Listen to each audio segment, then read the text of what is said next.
ಚಿಂತಾಮಣಿ ತಾಲೂಕಿನ ಕೈವಾರ ಹೋಬಳಿ ಗುಟ್ಟಹಳ್ಳಿ ಗ್ರಾಮದ ಹಾಲು ಉತ್ಪಾದಕರ ಸಹಕಾರ ಸಂಘದ ಅಧ್ಯಕ್ಷ ಹಾಗೂ ಉಪಾಧ್ಯಕ್ಷ ಸ್ಥಾನಗಳಿಗೆ ಚುನಾವಣೆ ನಡೆಯಿತು. ಸದ್ಯ ಚುನಾವಣೆಯಲ್ಲಿ ಅಧ್ಯಕ್ಷರಾಗಿ ಶ್ರೀನಿವಾಸ್, ಉಪಾಧ್ಯಕ್ಷರಾಗಿ ವೈಎಂ ಜಯಲಕ್ಷ್ಮಿ ಅವಿರೋಧ ಆಯ್ಕೆಯಾಗಿದ್ದಾರೆ. ಅಂದಹಾಗೆ ಅಧ್ಯಕ್ಷರ ಸ್ಥಾನಕ್ಕೆ ಶ್ರೀನಿವಾಸ್, ಉಪಾಧ್ಯಕ್ಷರ ಸ್ಥಾನಕ್ಕೆ ವೈಎಂ ಜಯಲಕ್ಷ್ಮಿ ನಾಮಪತ್ರ ಸಲ್ಲಿಸಿದ್ದು, ಪ್ರತಿಸ್ಪರ್ಧಿ ಯಾರೂ ಇಲ್ಲದ ಕಾರಣ ಇವರಿಬ್ಬರು ಅವಿರೋಧವಾಗಿ ಆಯ್ಕೆಯಾಗಿದ್ದಾರೆ ಅಂತ ಚುನಾವಣಾ ಅಧಿಕಾರಿ ಘೋಷಿಸಿದ್ದಾರೆ.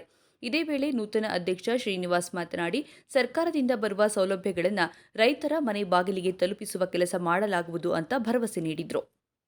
ಗುಟ್ಟಹಳ್ಳಿ ನೂತನವಾಗಿ ಅಧ್ಯಕ್ಷರಾಗಿ ಆಯ್ಕೆಯಾಗಿರ್ತೇನೆ.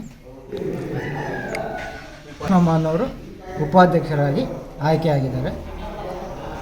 ನಮ್ಮ ಸಂಘದ 12 ಡೈರೆಕ್ಟ್ ಸದಸ್ಯರು ಸೇರಿ ಮುಂದಿನ ಒಂದು 5 ವರ್ಷದ ಅವಧಿಯಲ್ಲಿ ಸಮ್ಮತಿಯಿಂದ ಮುಂದೆ ಸಾಕ್ಕೊಂಡು ಹೋಗ್ತೀವಿ.